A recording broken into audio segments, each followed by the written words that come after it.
Peter Ricks? What? Peter Ricks? Yeah, we got the same haircut. Perfect. Well, you get for $11.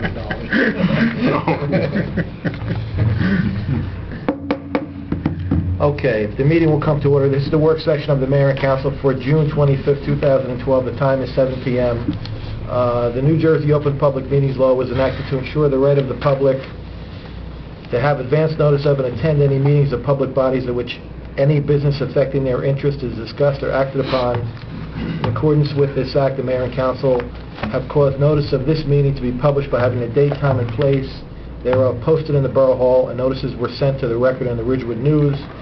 The mission of the governing body is to provide essential services through the establishment and implementation of public policy to ensure our infrastructure, provide courteous and professional services, establish a sense of trust and accomplishment with our residents.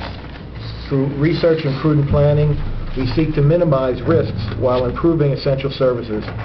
In doing so, we are sensitive to the needs of the taxpayers while realizing that this governing body cannot be all things to all people within the revenue constraints imposed by state mandates, present economic conditions, and prevailing attitudes about taxation. The meeting tonight is being recorded on video and recorded for sound. If any member of the public wishes to be heard and seen at the same time, if they address the Mayor and Council, they can come forward and sit at the table or stand at the microphone, and your voice and image will both be captured. There are 2 exits in the council chambers, one at the front of the room and one at the back of the room. Can I have well, let me begin by calling for a moment of silent prayer.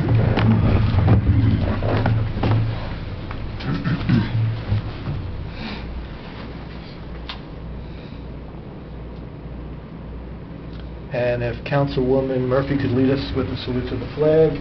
I pledge allegiance to the flag of the United States of America and to the republic for which it stands, one nation, under God, indivisible, with liberty and justice for all.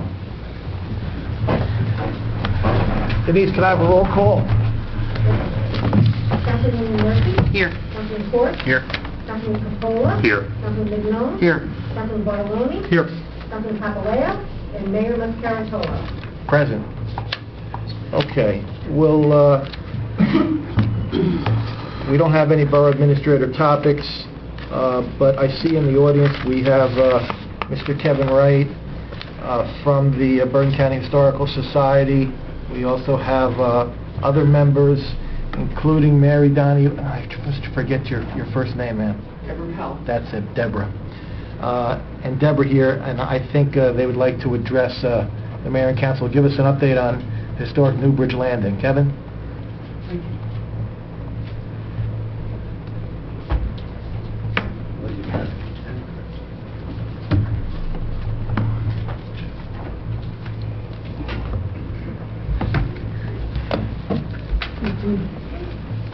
Mary Donahue, of course, as you well know, is our trustworthy representative from River Edge. All 3 of us are residents of River Edge. My wife and I live on Christie Avenue, and Mary, of course, was for many years on 5th Avenue. So, Mary, you want to?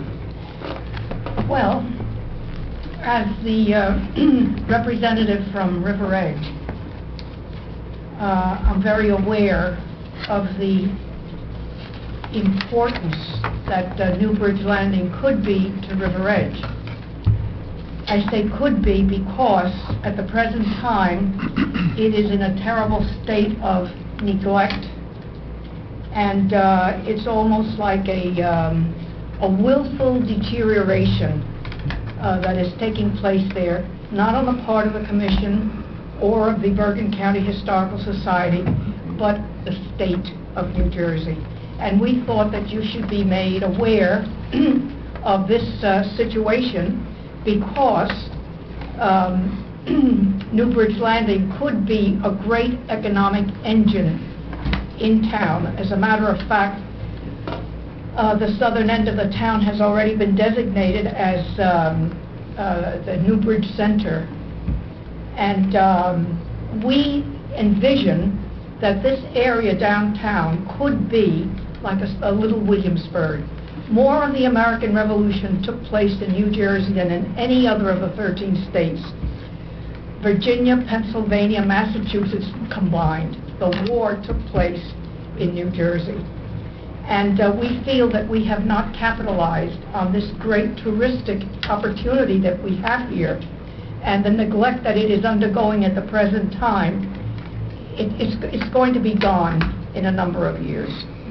And I'd like Kevin to explain to you the degree of the neglect that we've been experiencing, that we feel is so important that you'll be made aware of.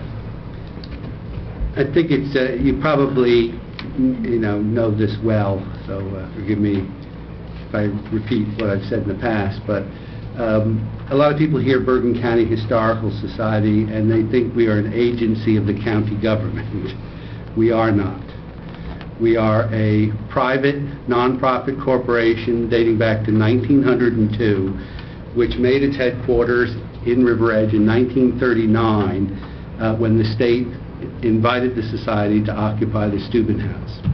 The Steuben House was acquired by the state of New Jersey in 1928. It was actually condemned, the only use of condemnation to acquire historic property in American history, was condemned from the estate of William Randolph Hearst, the great millionaire publisher. And however, the state in condemnation proceedings was only able to acquire a single acre of land surrounding the historic home. So in 1944, the Bergen County Historical Society, using private money, purchased the adjoining 8 acres to provide some ground or space around the Steuben House, not only to ensure the preservation of the Revolutionary War battleground, but also to provide a home, a place of refuge for other historic houses in the neighborhood that were then being endangered. In 1956, the Demarest Foundation brought the historic Demarest House, which stood behind the Borough Hall in New Milford, to these grounds and restored it. They recently have reconstructed the house again, or restored it, using $65,000 in private money, not a cent in taxpayers' money. The County of Bergen moved the Campbell Christie House from New Milford to the Society's lands on a 50-year ground lease from the Society in 1977. So for those 50 years, the county pays the maintenance and the upkeep of that house. All of the other buildings on the property we operate through our own private funding.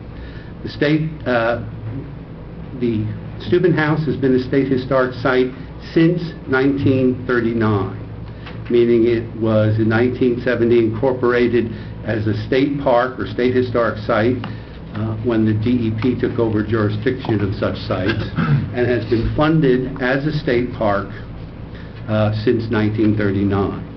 I want to emphasize that after the flood of 2007, the state's shortcomings, they actually relied on an alarm system that rang first in Trenton, a flood alarm, rang in Trenton, whereby a dispatcher notified a park superintendent living in Sussex County, who then, when she was finally reached, contacted a state park employee living in the Steuben Arms apartments across the street from the house.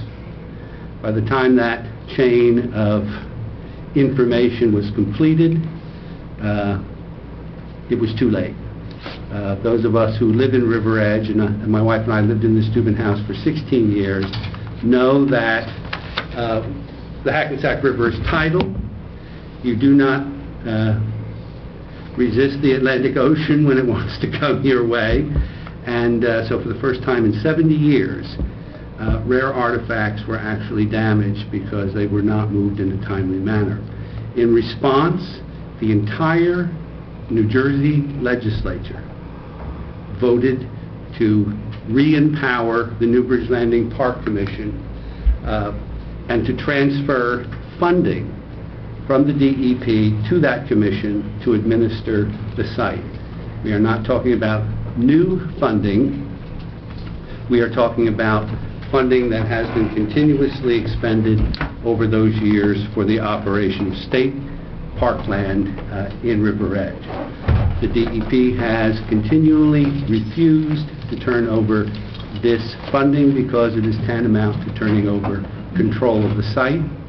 And I want you to understand that the Historic Newbridge Landing Park Commission, on which Borough of River Edge is represented, as is New Milford and the County of Bergen, and the DEP Commissioner, and TNEC as well, is a volunteer commission. We receive no public pay. We receive no pension benefits. So in other words, we are saving taxpayers incredibly by taking out of the hands of salaries which have been largely proven ineffective in the past and placing it in the hands of dedicated and knowledgeable volunteers. In this stalemate in which we are in, which I consider an insult to the people of River Edge and an embarrassment to the County of Bergen. Bergen County is the state's most populous county. We send more tax money to Trenton than any other county in New Jersey, and this is the only piece of state parkland in Bergen County, and yet it is being demolished by neglect. I would hope that I wouldn't have to spend too much time re-examining the significance of this site. I'll simply add to what you already know or what you can read in this brochure that my wife has recently produced. We recently found the complete record of a council of war held by Washington in the Steuben House in River Edge with all of his major and brigadier generals, while his entire army, 14,000 men with artillery and horses, was camped in River Edge between Van Song Park and Soldier Hill Road in Oradell. And the records of that council of war, which included Lafayette and Steuben and Generals Greene and all the others, was essentially to collect opinions on what to do with the newly arrived French army, which had just landed in Rhode Island. So, as we all know, the French alliance is what brought us the victory at Yorktown a year later. And so these events occurred in River Edge. And the last thing I want to sort of mention here is that if you, as has been alluded to, if you watch television and you see commercials coming out of Massachusetts and Pennsylvania, in Virginia, and these people know how to make money out of far less history than we have right in our midst. This is now, tourism is New Jersey's third largest industry, and fast becoming its second largest industry. And I'm sure we are all acutely aware. I mean, I live in town. We are all acutely aware when you drive up and down the main street at storefronts and vacant offices and things like that. I would never claim that Newbridge Landing is the engine that will drive River Edge's economy, but to think that it could not play a significant role, if even with sort of minimal funding and of course the respect that's long overdue it. So I mean, I have to appeal to you to, we have bipartisan support. I know the mayor and Kathleen were at the fundraiser we held up at the Blauvelt Demers Foundation. In the past year, we've raised $97,000 in this economy towards a $350,000 museum, which we hope to build, which will keep the Society's artifact collections in River Edge safely above any future tide. And one thing I want to emphasize, because so much is misreported about flooding, when the Campbell Christie house and of course the Demers house and the barn Westfield Thomas Barnwell also moved there, they were set at the century flood level. No drop of water ever came in the Campbell Christie house. It's not as if repeatedly or frequently Or that we're going to build in a flood zone. or that we're going to build in the floodplain. As a matter of fact, if you look overall at what's happened at Newbridge Landing, in removing the junkyard, the auto salvage yard, The meadow. Pizza Town and the adjoining Sutton and List property, the house, if you remember, that was there, and the salt shop across the river, we've restored more floodplain than has been done anywhere else in the Central Valley of the Hackensack River. And if you look, even with the museum that we want to put there, if you look at the footprint of buildings removed, you know, we're making a significant contribution, you know, to the attenuation of flooding, you know, in the valley. So just to clear up some misunderstandings, and I'd be happy to answer any questions that you have, but we need to break this stalemate, and we need, this is a bipartisan project, as the mayor and the councilwoman know. Senator Cardinale was at the meeting, at our fundraiser. We have bipartisan support. This is not, and has never been, one side of the aisle or the other side of the aisle. And it's really what baffles me after 30 years is that this is a no-brainer. Who doesn't get this? Who doesn't understand what having a Revolutionary War battleground in their community and an icon of American history? If River Edge is known for anything nationally, internationally, I guarantee you it's probably the Steuben House. So stop and think about that. Tell them about the bridge. And do we want these people, you know, and as Mary is alluding, if you, I know our history is forgotten. I mean, we've spent 30 years trying to simply revive the name Newbridge so that the associations of the Revolution, it's not simply that 2/3 of the Revolution took place in New Jersey, it happened in River Edge. This was the center of the storm for 7 years. 7 years. Americans fought and died on that ground down there. This is not simply an old house, a charming old house. This is a battleground. This is Gettysburg. This is Yorktown. This is all of those things, and it's in our midst. And why don't we get this? I mean, I say that rhetorically. I know that we do, because we live here. But I don't think we're asking too much, you know, to look for a little pressure from Bergen County and maybe from the municipality itself, simply to get, and I emphasize this, not new money. We are not looking to enlarge anybody's, you know, taxes or to carve out a new piece of the pie. We're simply looking for the money that has been spent in the past by the state, and we want that money only for the state lands at Newbridge, not for the society's lands. The society is currently at its largest attendance in its history, membership in its history. That membership is growing. This is not something that could happen. This is something that is happening. When I left the Steuben House for a regional position in the year 2000, the Steuben House in River Edge was the largest attended state historic site in New Jersey. 20,000 people a year. 6 years later, only 4 school groups in the entire month of May were visiting that house. This has been shut down deliberately, in my opinion, and this is a battle for, you know, bureaucratic. We want you to be very upset, as Right. we are upset, about the neglect that is taking place down there.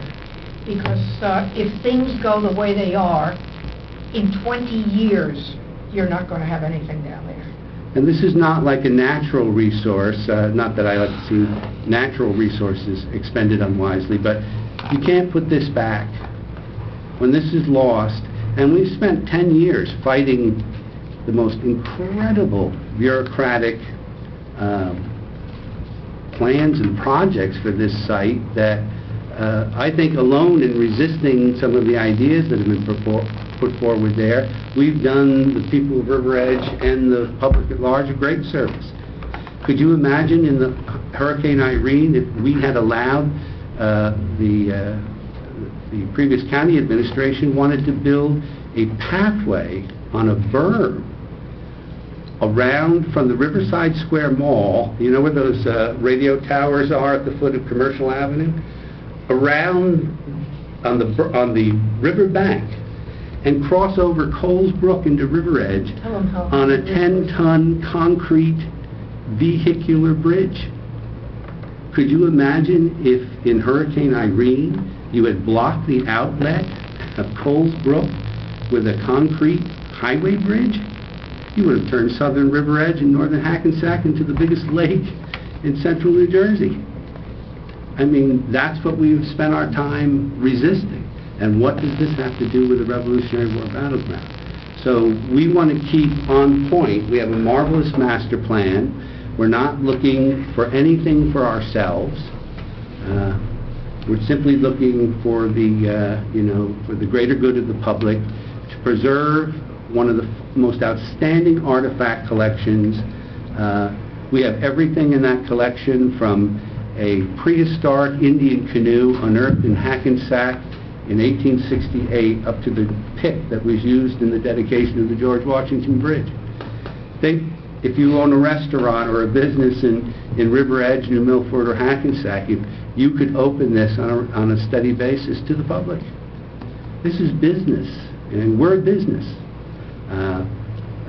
Bergen County Historical Society, you know, we're an altruistic group, but we cannot afford to run programming and events at a loss. We're running a business, and we're doing, I would say that, not counting substantial amounts of volunteer time and talent, we're spending at least $80,000 a year to provide programming, not simply for the Society's land and buildings, but for the state's land and buildings. So I think I've said enough. I know you're waiting to go to budget hearings, but if anybody has any questions, I'd be happy to answer. Kevin, have you been to Teaneck in New Milford? We're going to make our rounds now. We try to do it repeatedly. We haven't been to Teaneck probably in about 2 years, I think, but it's time again. Isn't Mike Trapicchio from Teaneck? Mike Trapicchio now lives in Saddle River. Oh, okay. And you said in years past the DEP had a line item in their budget for how much money? Well, there is no line item for any state-owned and operated historic site. There simply is an appropriation for the Division of Parks and Forestry, out of which, if you can imagine this, for the 30 years that I've been here, the Steuben House has fallen under the jurisdiction of Ringwood State Park. Yeah, but didn't you say that there was an allocation to the state land at a new bridge? We requested $149,000 in appropriation. Is that more or less than the state has spent in years past? Less, far less. What's the basis of that? Well, I worked for the DEP for 28 and a half years, right, of which I worked from 1981 to the year 2000 at the Steuben House. So my estimate would be that in terms of capital improvements and things like that, if you spread that over, you know, a long period of time, I'm sure that you're talking about $200,000 or more. What makes it difficult to decide is if the regional superintendent in the Park Service spends a certain amount of his time supervising projects at Newbridge Landing, how much of his salary do you count towards what we are entitled? His secretary, the secretary of Ringwood State Park, maintenance crews for Ringwood State Park. So for 2012, there hasn't been any payment? We've been working with all three of our state, you know, with Senators Cardinale, Weinberg, and Gordon to try to get line item appropriation included. But the DEP is in the dilemma under the law, which transfers all monies appropriated to the DEP or to the Division of Parks and Forestry spent on the Steuben House to us, that is to the Commission. You know, they're in a quandary, in my opinion, because either they are illegally spending monies that are not appropriated for the Steuben House, or they are illegally spending monies which are appropriated for the operation of the Steuben House, and which by law they have to transfer to us. You can't have it both ways. Kathleen? I was mentioning to you before about the Bergen Leads. I was there last week. They had a forum on exactly this, the tourism, and especially this type of tourism. So they did start this website called Destination Bergen, which the Steuben House, Campbell Christie House, is prominently featured on that. So that is like at least the beginning, because they have this group together that are trying to encourage this. We also, Councilman Papaleo, Mayor Moscatello, and myself did have dinner with Loretta Weinberg. We mentioned this a few weeks ago, so perhaps this is something we can continue. She was very interested in helping with this project.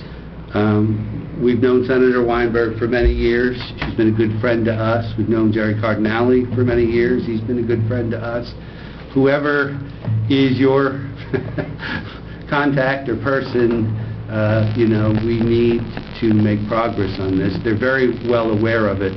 But as I've said before, you know, two things in my observation over many years: no bad idea in government ever seems to die. And we've been fighting off a lot of bad ideas for the last 10 years. Sometimes I'm not even sure what we're up against. But on the other side of it, you know, a park superintendent's salary is based on an area classification system, which means that his level of pay is dependent on how many outhouses, historic sites, picnic tables, and are under his jurisdiction. These people do not want to give up a historic site, even if it means turning over its management to volunteers. And, you know, when we think of volunteers, you know, we tend to think of amateurs or volunteers as less than perhaps what we think of as, you know, salaried bureaucrats or something in terms of qualifications. But what are you talking about on this commission? You're talking about, look at Mary's record of experience. Mike is a banker. He's a vice president of a local bank. I've operated historic sites now for 35 years. Who in the state has an equivalent of that expertise? My wife is a You're going to get it. yeah, an art director for probably one of the largest real estate companies east of the Mississippi. So I mean, these are not unqualified people. Look at that brochure. What did that cost the public? Not a nickel. Could you imagine if we asked the state to produce that? What it would cost? So I mean, we're doing everything we possibly can, but we need you know, community support, and we would appreciate anything that you can say or do, you know, up the line, you know, to assist us in this. And I apologize for taking up so much time. I know that there are people here with... I just have one more question. Yeah, Kathleen. Now that we're working with a grant writer, what possibilities are there to explore that avenue? I know Marlene, I've known her for years, and think very highly of her. We certainly would appreciate any support, but I'll make your hair stand up on end and say that we applied 2 years ago for a general operating support grant, the Historical Society, from the New Jersey Historical Commission. We received 0 funding from them. We, through the Open Public Records Act, asked for the reviewers' comments, and the reviewers' comments said that we were too old, even though we had not sent them the age of a single member of our Board of Trustees, and our trustees are not, you know, Well, I just turned 60, so I don't know anymore what old or young is, but I don't like to say. We won't go there. But they told us we were too rich, simply because we came from Bergen County, We didn't need the money. and we were denied. They turned around and gave $43,000, the largest grant in the county, to the Hermitage in the impoverished town of Hohokus, and that's not to belittle them. That's a worthy cause. The largest grant this year, $262,000, went to fund tourism in Cape May. I mean, I'm all for getting grants, but I know when we're up against a wall in Trenton that does not want to see this happen. And so again, we would appreciate any help we can get, but we've learned the hard way, and we're very proud to advertise to the public that we don't ask for or receive a cent in public funding. If we have to do this ourselves, we're going to do it ourselves. And then, as I said before, in this economy, we've raised almost $100,000 in the last year towards our goal of building this museum. So we're determined. We hope you are too, and can reach out wherever and however you can, to make this happen. And another point that I'd like to make, I know that in the very, very near future, that downtown area of River Edge is going to be developed. I want you to be very, very watchful of what goes up there. I know that we can't tell builders what to do, but just suggest that they keep the idea of the fact that they are within a walk of a Revolutionary War site, to keep the integrity of the place. Just the way the New Jersey Transit changed the name of their station to now it's historic River Edge at historic Newbridge Landing. We want to keep that idea in your mind. I noticed that you're going to have a new 911, and I'm sorry I wasn't here for the presentation, but I hope that the building will be like the one, was it in Park Ridge that we went by the other day, beautiful 911 up there that looked very colonial. 7-Eleven, she said. A 7-Eleven that looked very, very colonial. And just to keep the idea of the aspect of the place. We have a treasure down there, and we should really capitalize on it. Well, thank you. I don't know what the council wants to do. I'll personally write a letter to our elected representatives asking them to push the state to restore funding. If council wants to adopt a resolution, maybe you could offer some suggested language. I would do that. For the council, and then they can vote on it, and we can send it off to the neighboring towns and to our legislators. Thank you. I know you're very busy, so Very nice. thank you for this time. Thank you. Appreciate it. Thank you.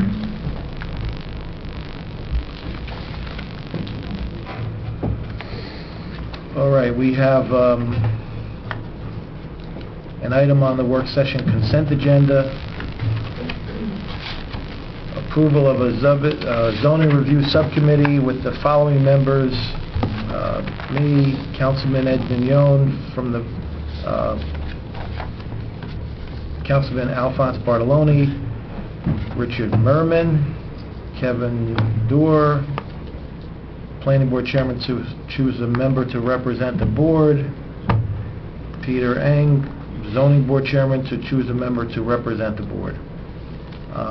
Any discussion? Mayor, I did raise this issue at the planning board meeting the other night, Right. and Mr. Doerr did appoint Bob Nyman as the planning board representative.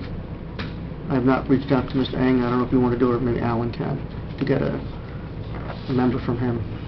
All right, so I guess the list is being assembled, and we can, once we get the zoning board appointee, then we can formalize it, I guess a formal resolution or something like that.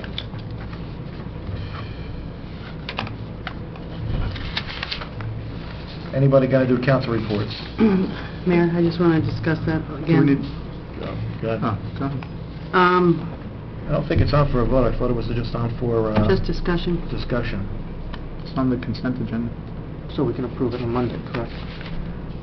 Mayor, if I may, I thought the council would approve the concept, and then we could list the members as part of the, formally on a public meeting. Yeah, okay. It's, you know, this was I thought we already approved the There was concept. no I thought we did vote too. on it. We just raised it to The business. concept was floated. Okay. All right, let's take a motion and a second and a vote on approving the zoning review subcommittee as a concept. So moved. Second. All in favor? Aye. Any opposed, any abstained? Okay. Thank you, Mayor. Any further discussion? All right. Any council reports, separate council reports? No. On my report, the only thing I really have is that maybe you've seen in the Bergen Record that the county is going ahead with plans to actually build a dog park at Van Zorn. I want to thank Councilwoman Murphy for all her help. I want to thank John Fagazi for all of his help in setting up the Facebook page and the petition that we had going. I set that up. Who's responsible for the petition? You were? Yeah. Great job. It was really a group project. I actually didn't think it was going to get done in such a short amount of time. It just amazes me that the power of a couple of voices. So it'll be a benefit to the community to have that and to have it at Van Zorn Park. Everybody's excited.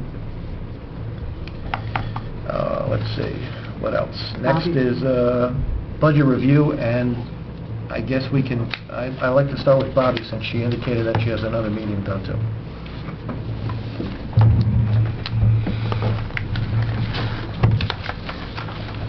Good evening. Mayor, if I may, Bobby's budget is on page 26 of the document that you have in front of you, page 26 in the lower left-hand corner. Account number is 28-3702. Bobby, have a budget. Okay. I do believe the purpose of this meeting is to let you know whether the budget that I do have and what I have left in the budget will be enough to carry me through or carry us through to the end of the year, and the answer to that is yes. Wow. That was good. That's it. Thanks, Bob. Good news, thank you. Who's next? We do need have more open people like space you, money Bob. as well, and that will carry us through to the end of the year. Wow. And- Okay? Oh, $4,000. While you're here, Yeah. Yeah. can I enlist your assistance and support in getting the word out when we have the new referendum question on for open space in November, to do your best to encourage everybody to vote in favor of that so that we can hopefully restore some funding to your department and some of the other departments regarding open Absolutely. space. Yeah, we're starting this Wednesday, we have our next meeting, and we're going to start working on it right now. Make sure that it's mentioned at every meeting. Yes, absolutely. We'll reach out to all the leagues, and the leagues will extend out to their families and friends and so forth. So we'll get started on it early, obviously 6 months before, 4 or 5 months before the actual referendum. So definitely. And we like to meet with the other committees and commissions who receive funding as well. So it's a joint effort this time.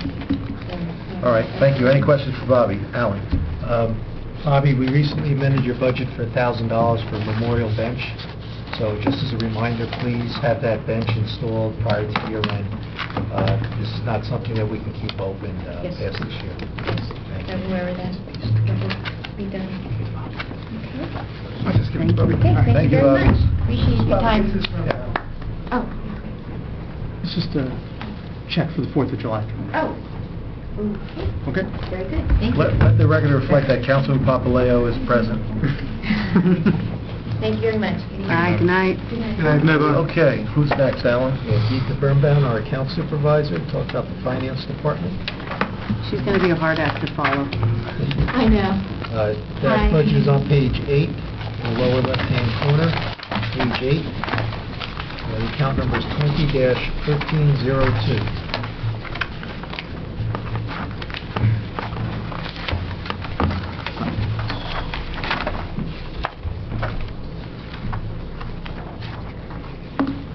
Okay, Gita? My budget is also fine. We have adequate funds for the end of the year.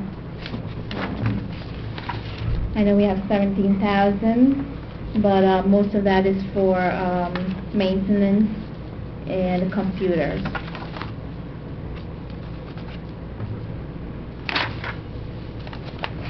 Mayor, Yes. should mention that several of the computer lines are available to other departments should they need that.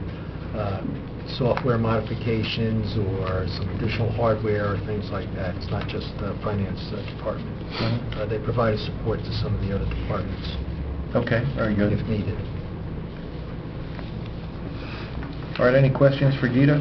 Is there any area where you're finding that you're a little bit over, or some that you're under? Right now, we're a little bit over in our meetings and seminars because we haven't been going. We tried to save on that. I mean, over in spending? Not really. No? Oh, very good. Okay. Thank you. Okay, thank you. Bye. Next, Mayor, we have Maureen Murphy, our tax collector. That budget can be found on page 9, account number 20-1452, the middle of the page, 20-1452. It's called Revenue Administration. Good evening. So it seems so far the budget that I have been giving will be enough to carry me through the end of the year. As far as spending of the amounts given to me, it's just starting to take place. We've just prepared third quarter estimated billing.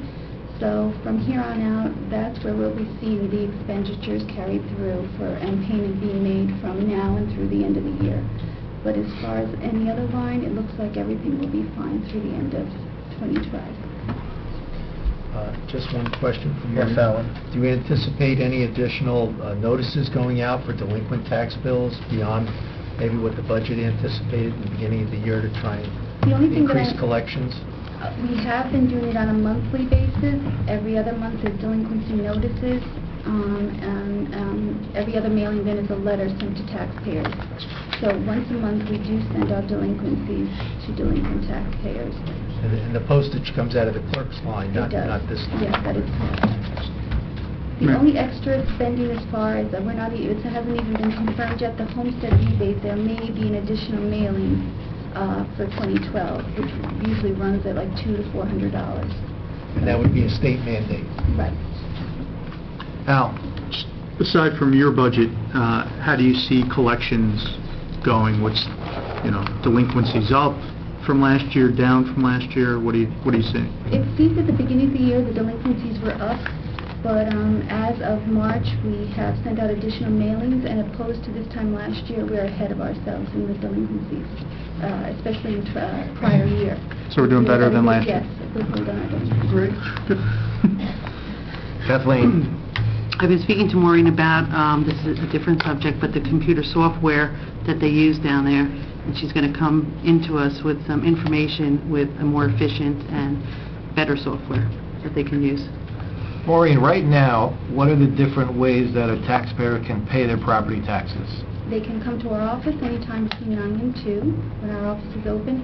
They can leave their payment at the drop box, which is in the police department, and it's open 24/7. They can mail in a payment also to the tax office at any time.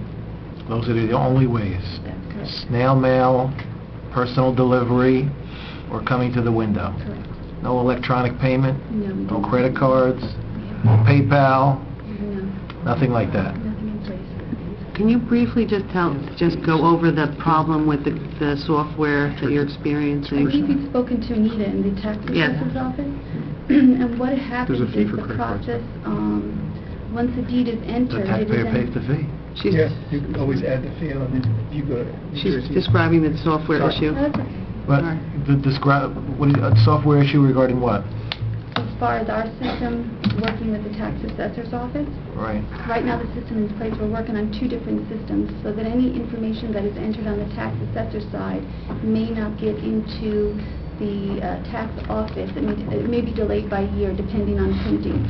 So any changes that happen at the assessor side as far as bank codes, updates in deeds, anything that happens after we have done our major mailing and updating to our software, we have to keep manually any updates and make sure that when we're sending out delinquencies or any types of correspondence, that we refer to a listing to make sure everything is up to date. Who has the newer software system? The tax collector or the tax assessor? I'm not sure of the assessor's office, the age of their system, I'm not sure. I don't have that information. They're just not linked up, these two. We're not linked. They don't link. So they have to do it twice.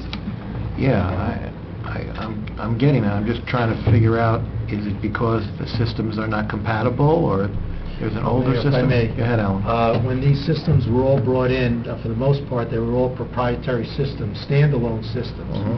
They were not networked together. The original concept was that if the network went down, tax collection could proceed on its own, assessment could proceed on its own, construction could keep working. Obviously, through the years, there's been a difference of philosophy to network different departments with security walls, firewalls, etc., but to be able to share information. We've had several technology committees look at networking the administrative departments together.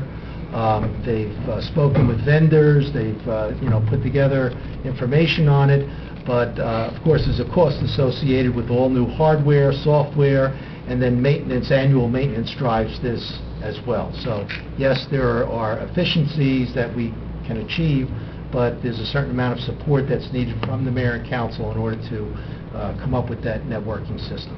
The Assessors Department operates on software provided, I believe, from the county, and that is a program that is fairly new, several years ago. The tax collection system is one that structurally has been with us for many years, but has had upgrades from time to time. So that's an overview of where we were and where we're at now. Certainly, if you want to have your technology committee again look at networking certain departments, bringing in vendors, looking at costs associated with it, that is something that we could start the process on again. Alan, what's your position or philosophy about having, electronic funds transfer available for payment of tax bills, or? I have never wanted to be the beta test, the alpha test in those instances. It is still fairly new out there, taking payments. It is being used for certain utilities, golf utilities, swimming pool utilities, recreational fees are being paid with credit cards now. There are a few instances where tax collection is being done that way. I believe there's a fee that's associated, a processing fee, and I'm not sure whether that can be passed along to the taxpayer. I'm pretty sure we would have to create a budget line item to pay those fees initially. Whether you could recoup that cost, that's something we have to look at. So obviously, that's something that the state, the Tax Collectors Association knows that it's in the future that payments will be received someday by that method, but it's still fairly new out there. Maureen has actually investigated some new software by Edmunds. Well, I recently went to the seminar in Atlantic City, and being my first time at the seminar and only 6 months in the position, I just grabbed some brochures. As far as the details go and what's entailed, I don't have that information as of yet. We have, if I may, we've looked at the Edmunds system for several years. It is a high-quality system. It's got a lot of bells and whistles that will be great. But in the past, when we've looked at it, the annual maintenance costs are higher than what we're paying currently. And with the budget constraints we've been under for the last several years, it's been difficult to make that leap and create the financial wherewithal to not only go through a conversion, and believe me, I've been through several of them, go through a conversion with new hardware, new software, new training, but also then to pay the higher maintenance costs that would be associated with a system like this. But you're absolutely right, the Edmunds system is a very good system, and it's used quite widely out there. But Alan, we could be like paying more due to inefficiency and having to input everything twice. Well, I don't know that we're inputting everything twice, but you're right, we are keeping some manual records, and yeah, that would have to be weighed. Mortgage companies, do they pay electronically? They pay via CD, and they send in a priority mail with their checks enclosed. Okay. What's the percentage, do you think, mortgage company versus Just about private 50-50. 50/50? It's just about 50/50. Thank you, Maureen. Thank you. Thank you. Thank you, Maureen. The Noreen Vittoria, our court administrator, is next. Her budget appears on page 32, lower left-hand corner, 32, account number 43-4902. Continues on page 33.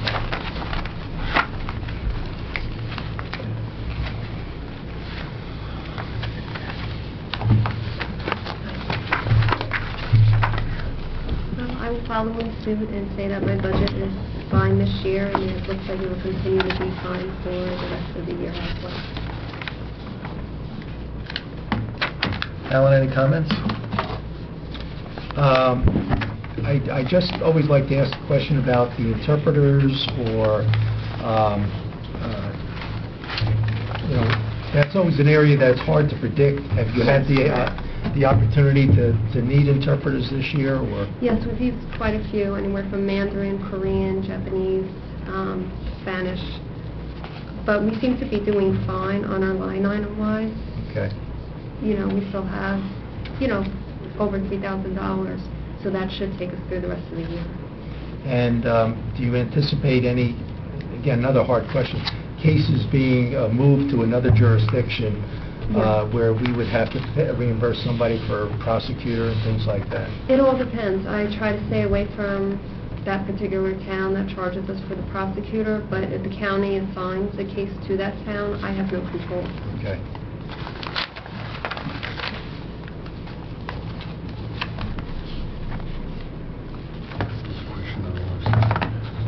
Al? How are we doing with fines versus expenditures? Not just your budget, but again, what's the picture looking like on municipal fines? On the revenue side? Yeah. Do you have any projection? How you were doing? I can't tell you. It depends on how many tickets the officer issues. I can't say, they're going to issue 12 tomorrow, and... As compared to last year, any idea? I think we're a little more than we were last year. Okay. We do have 2 new officers. Noreen, do you do any quarterly or annual reports on the court revenue? I do keep track of the number of tickets issued per month, the number of complaints issued per month, how much money goes to the county, the state, the POAA, the public defender. Right. I do keep track of that, yes. Those are monthly reports? It's a monthly report, yes. Every month, a certain amount of money that the court collects, we have to maintain a zero balance. So every cent we bring in has to go back out. And what do you do with those reports once they're made? I keep them in my files. Do they get filed with the state or with the county, or? Everything's done pretty much electronically, except for the checks that are issued to the borough for the POAA and the fines and costs. But most of 90% of the others are all done electronically through the state. They'll take out for the BCCB, the safe neighborhood, the drugs, and there. Right. The only other one that's not done is Bergen County, which I still have to issue a check for. The prosecutor and the public defender are not in the court's budget, correct? Correct. Okay. What about an acting judge? Is that in the court's budget? There is a line item for professional services, but usually with an acting judge, it's kind of reciprocal. The judge will say, I need somebody to, to cover in my court, and then the judge will say, can you cover in my court? Okay. Any other questions for Noreen?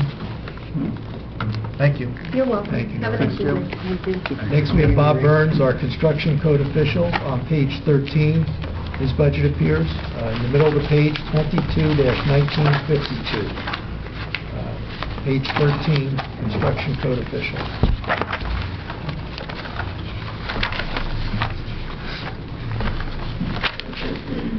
My budget's on track, and we should be able to make it for the end of the year. Could you speak to our permits? Are they on track this year, as far as you can tell? They're about even with last year. Not even with last year. We're hoping for some big ones. Kathleen? Have we had to give a lot of refunds? No.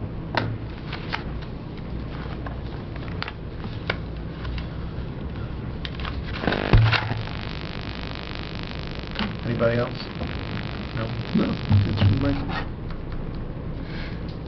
Thank you, Bob. Thank you. Appreciate it. Thank you, Bob. And there, next, we have Darrell O'Connor, our library director.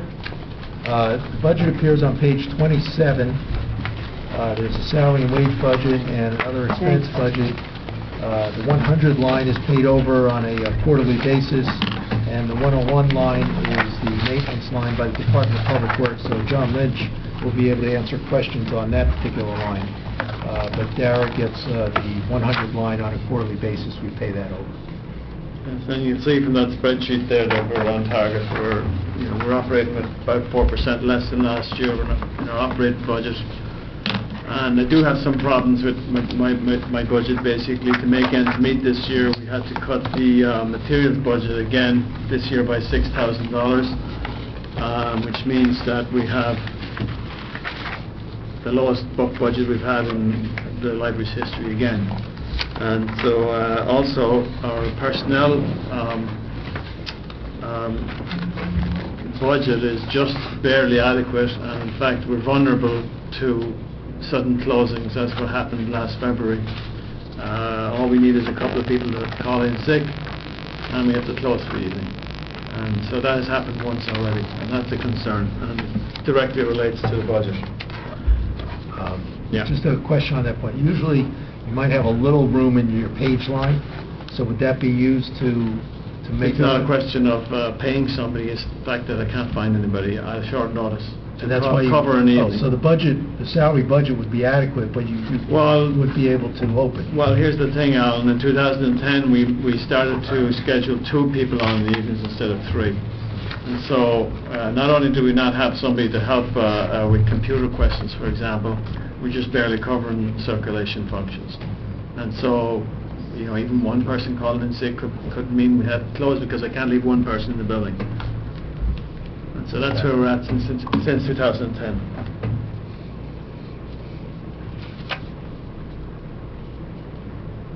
Questions for Dara?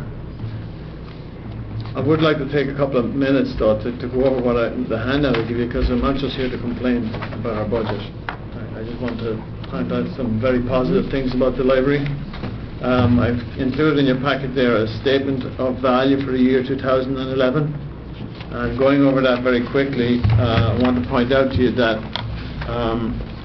when you speak about the investment that the borough is making in the library, I want to to show you that there is a return in that investment of over $2 million when you take all of the items that have circulated that people did not have to buy because they borrowed at the library, and that's equivalent to 304% return on your investment for the library, for supporting the library for 1 year. Some other statistics there: we have the 12th lowest cost per circulation of the 74 member libraries of Buckles, and that's down from 15th last year, so that's good.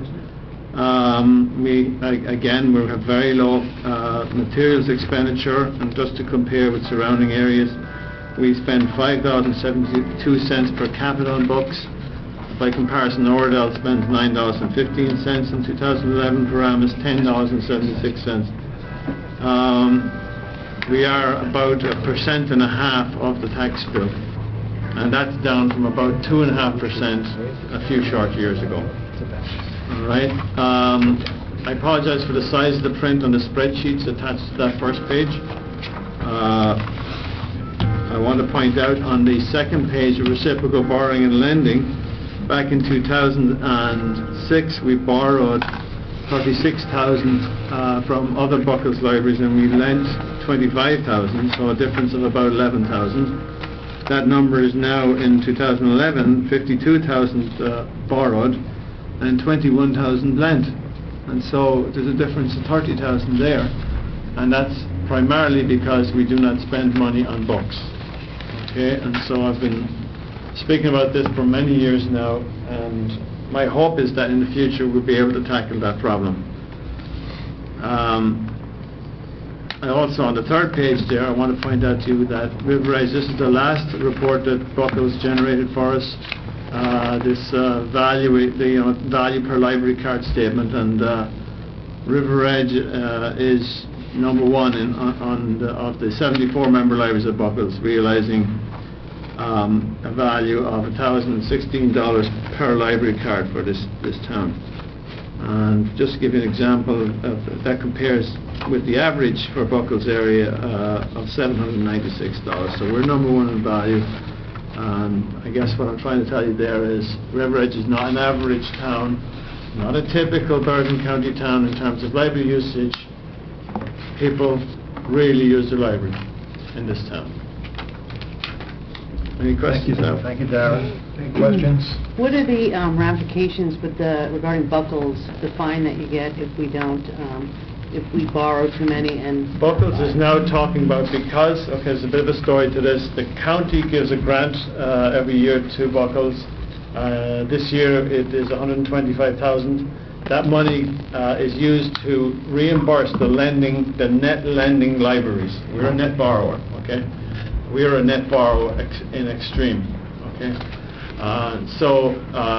Because that money is shrinking, it was $300,000 a few short years ago.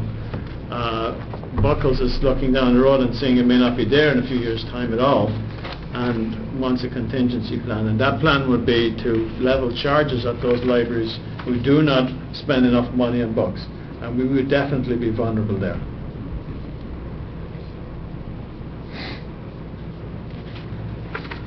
Not in place yet.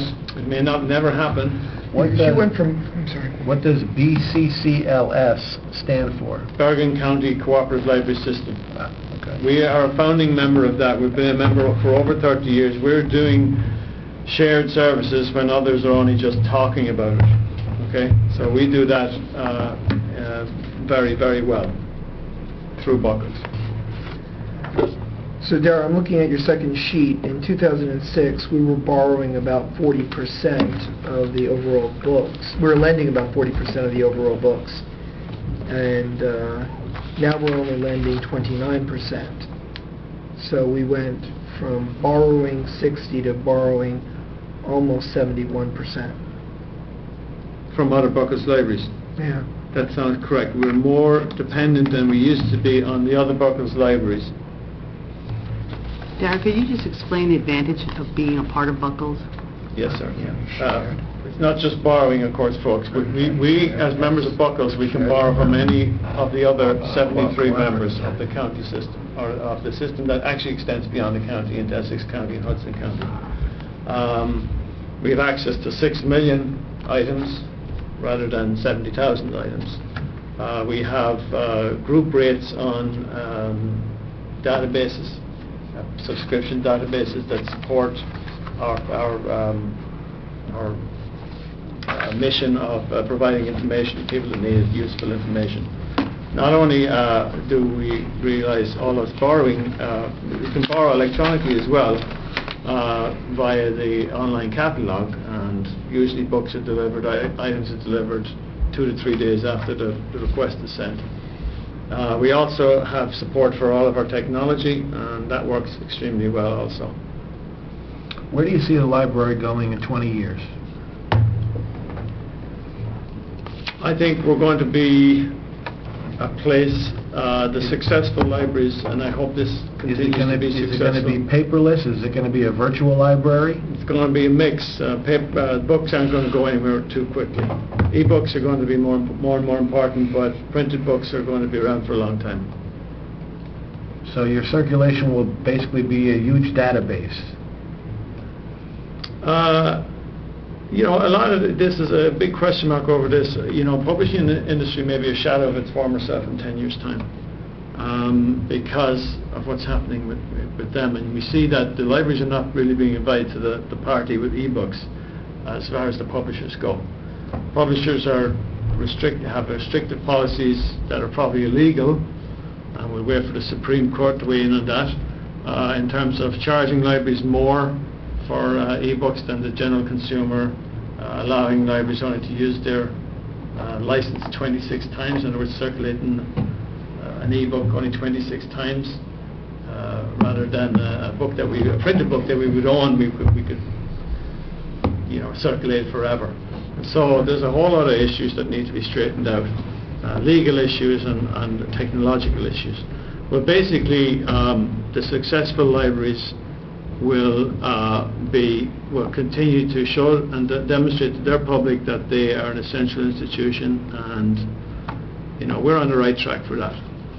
And I think we need to have some planning in place for the future, and the board and I are going to start working towards the end of the year on a strategic plan so that we can figure out where we need to be going. And certainly having a decent collection development budget is part of that. Kathleen? At the library board meeting last week, we had also discussed Councilman Bartolone's friend that was doing the community center, the architect. So it was suggested that perhaps you would he could meet with the library to talk about their needs or the function. I could ask him. I don't know. I mean, it's not. Has he started yet, or? No. Then it would be a good idea to consult with the library. Certainly ask him. I mean, he's volunteering, so. Right, but he's not doing it in a bubble. It's part of another building. Different function, but I could ask him. That's all I could do. I can ask him. No, I can ask the man if he's willing to do it. Seems reasonable enough to ask him to consult the library to say, how do things work and... happy to ask him. Okay, thank you. All right, anything else for Dara? Thank you, Dara. Thank you all for your time. Thank you. We do already have an architect over there, actually, though, who we retain to do the facade and the roof and everything else. Well, this was just, you had... Well, I'm just saying, we already actually did hire an architect for the library. Our architect was just to design a roof for the library. And I think the front facade he also mentioned as well when he was here. He said he would like to. He said that it would be an improvement over the building, but that's It seems like a reasonable person that's not why would he do was this. retained. I'm just saying we do have an architect over there. That's all. Well, you have someone that's volunteering. Now we have two architects.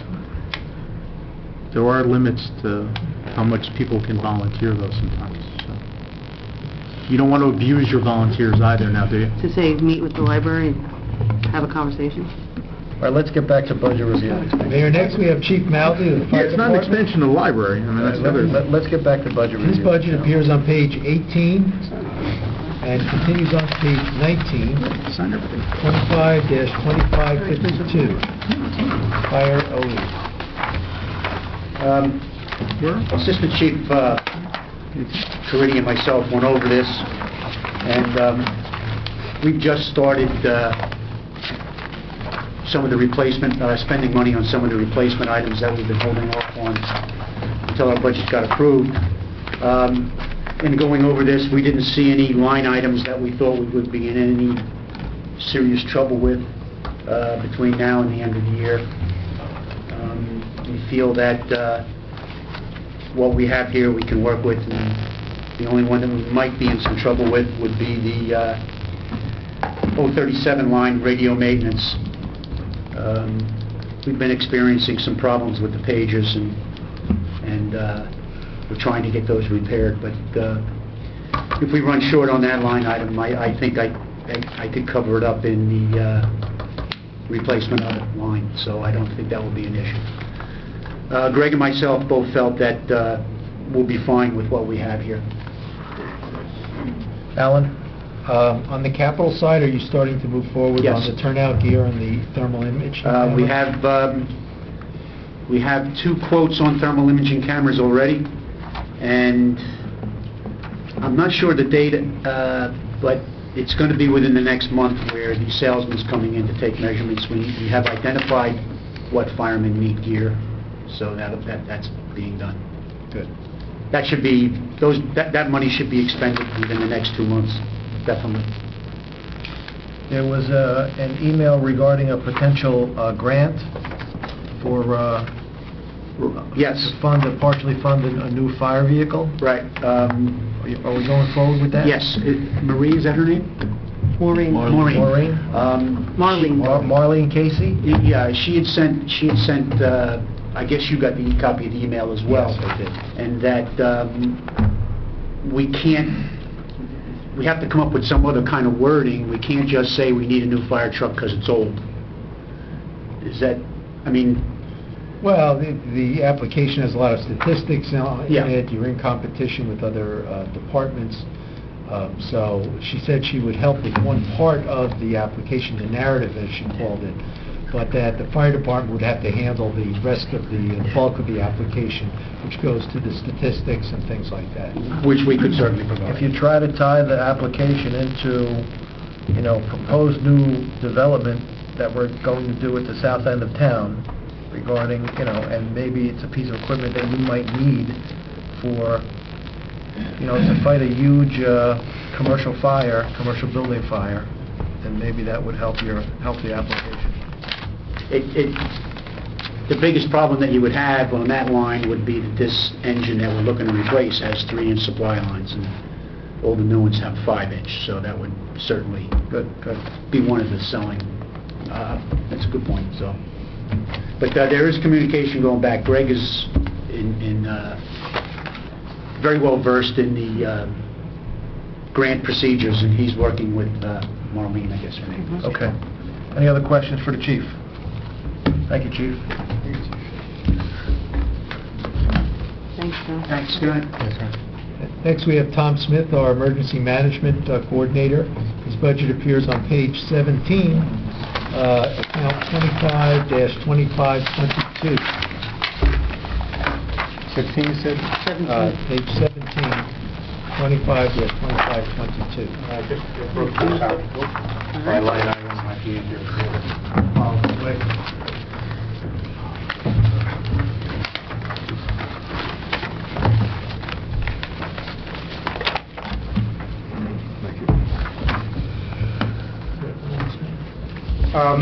What I did is I took it by account to show you what the budget was, what's been spent this year, and what I anticipated would happen for the balance of the year.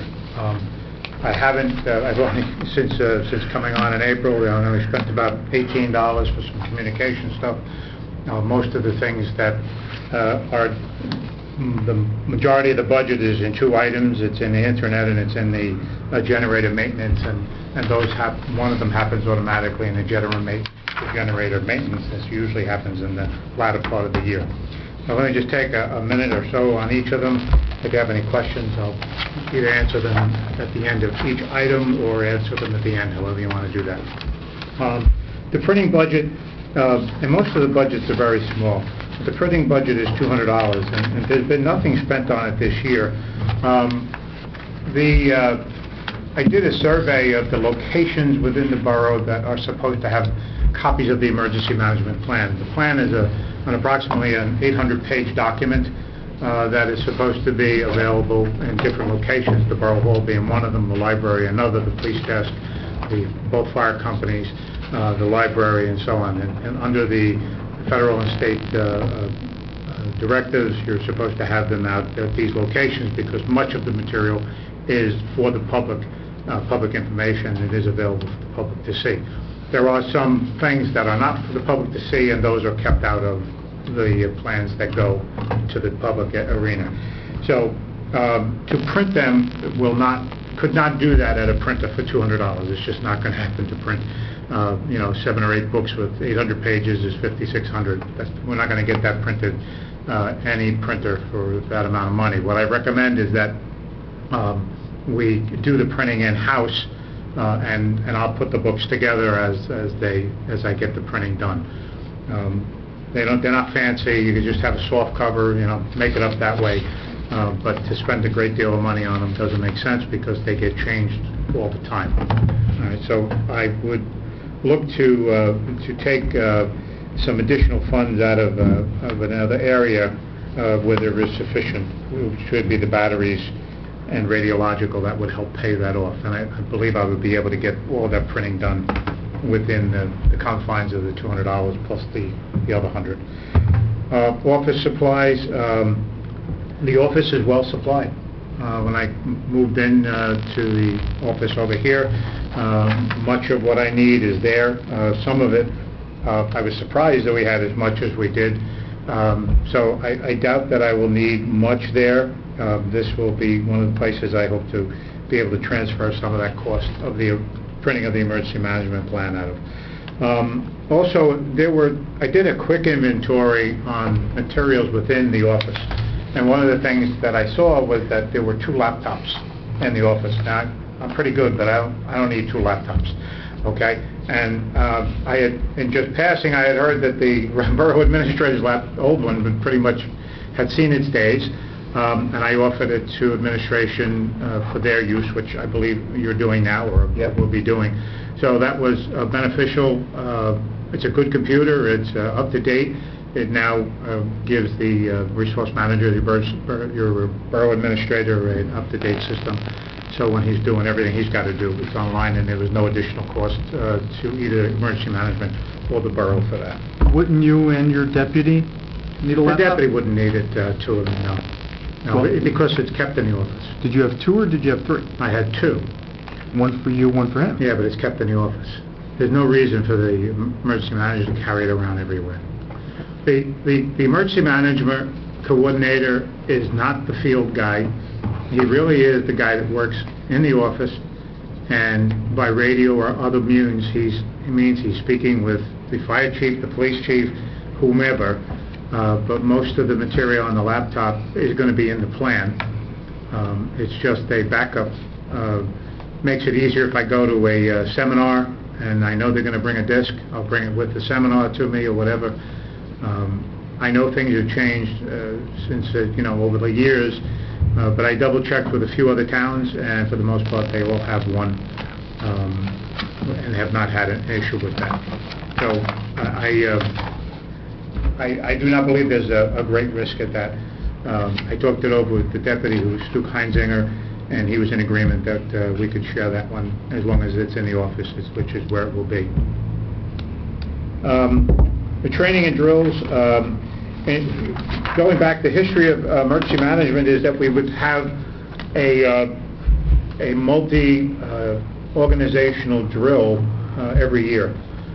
It takes time to get that system going, but what we try to do is one year will be police department. They will be the primary focus of the drill, and all the other departments will work with them, and then the next year the fire, next year ambulance, and so on and so forth. There's not a lot of money spent on the drills because people don't have to buy new things for it. You spend some money on makeup if you're going to have injured people and things like that, and generally, since you'll have 100 or more people at these drills, there's some sort of refreshments at the end of it, and that's where the money would be spent for the drill. There's usually, you can do it within all the materials that you have and what others will bring. We can get old cars when we need them. With Brookside, we have an ongoing relationship with them that they'll bring an old car out of the junkyard for us, and we get to do what we need to do to it, and then they come back and get it, and they don't charge us. The fire department has their relationship. So hopefully we'll be able to do one in the fall. It takes a little time to get started, and I'm a little bit behind time on that. Usually you're working almost a year ahead on that. The communications, this is the area where I'm a little concerned. Tom, let me stop you on do you want to have a multi-department drill this fall, or just one Yes, department? generally speaking, what we would do is, let's say the police department is the drill that needs the drill. I think this year we're going to ask the ambulance corps to do it, because it's been a long time since they've done one interdepartmental, but that hasn't been decided yet. And when you have that, then you have representatives from the police, from the fire department, from the DPW, and any other organization that would be integral to that drill. There's several meetings from all throughout the year preparing for that with the officers, and a lot of times it's the logistics of getting a location to have the drill. Like we've done one, and we've done them in the past, and that would be very hard for us to do now in the future. We did one in the past where we had a derailment on the train tracks. Well, we did it on Sunday. We could back then because there was no trains on Sunday. We're never going to be able to do that again, I don't think.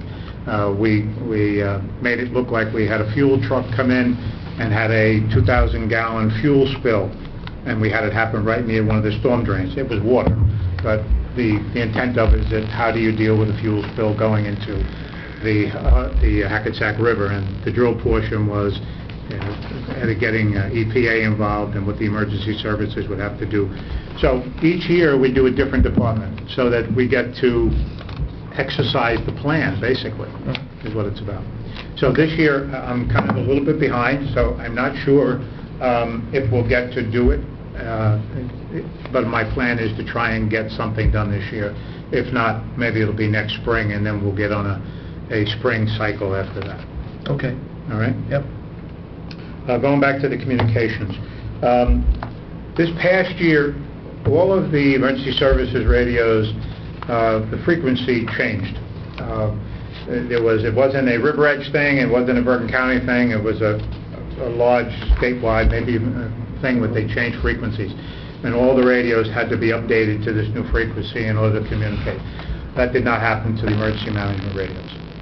So I'm in the process of getting prices for that right now. It's something that has to be done, because without doing it, we will not have the capacity to communicate with others. I don't know that the $900 or the $800 and some odd dollars that's in that budget is going to cover the full cost of it. All right. That's the narrow band you have to go to? Mhm. How many radios do you have? I found out the other day, well, not just the other day, but when I did an inventory, that he has 25 radios over there.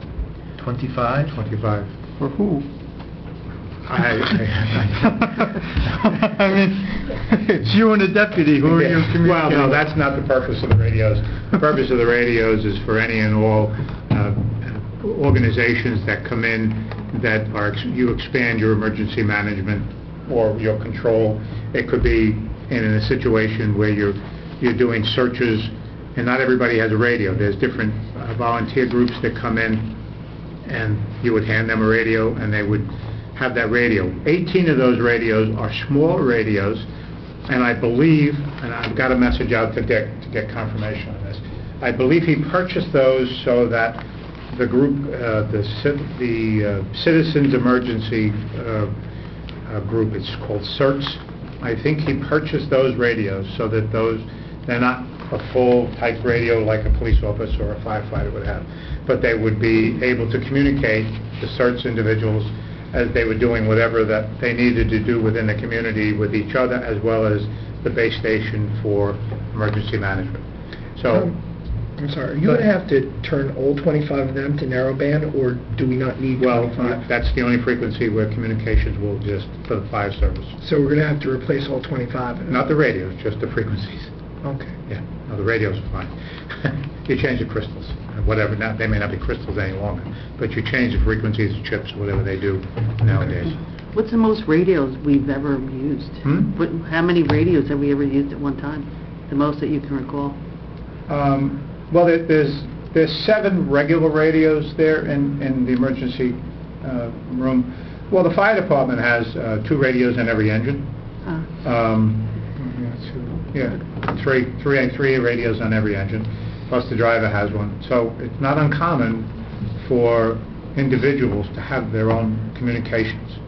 All right? But in the emergency management team, even if everybody would have come in, 25 was a big number. But I think it's CERTS.